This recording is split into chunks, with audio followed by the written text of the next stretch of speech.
The Spirit Within Us, a saga of two bold families who helped build a democracy.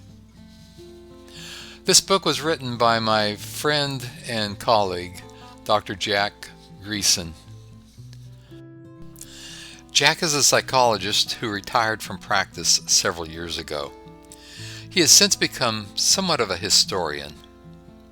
Jack wrote this book by combining what he has learned about his personal family tree with the historical records of the times. In this book, and in our YouTube reviews of this book, you'll learn about the events that led to the initial immigration of Europeans to America and the founding of our democracy. Let's let Jack tell us a bit about his story. Okay, so you've done all this research, but why did you go in so much detail in looking, for example, at Anders? Because I know you've got other relatives that you didn't research as deeply. That's true. There are some, for example, in the family tree, you'll notice sometimes it says wife of somebody. There's some people I just could not find information. And obviously, if I don't have any information, there's no story, and so they weren't in the book. It's that simple. Some of the people for example, Anders, his story was just so compelling, so poignant in that his family was starving. Here's his wife, his young daughter, the climatic conditions in his area, people couldn't survive. He had to do something. He has a more poignant story than many other people. And more importantly, I was able to find out more about him. I was able to trace the records and find what he did to cope and how it came out. In the book, you mentioned that he's a Forest Finn or Sami. Yes.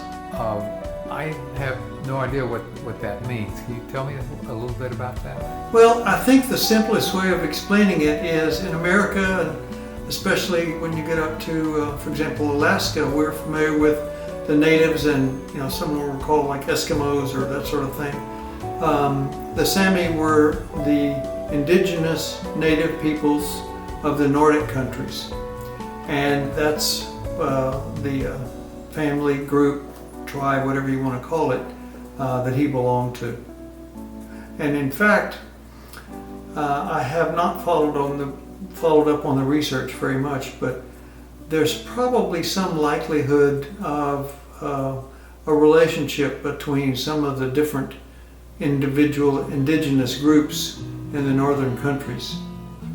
So he became kind of a person who approached the Lenape once he got to America and was able to work well with them. Do you think there's a connection between two native, maybe even tribal groups? Yes, I do, very much so.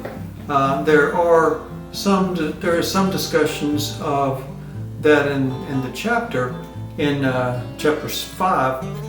What we see though is that he had a relationship and there was a tribal connection, and that he went to an area where the Lenape had been there for thousands of years already. In other words, when he arrived in America, there were Lenape who had been there for tens of thousands of years. And he did seem to work with them, learn from them, get along well with them.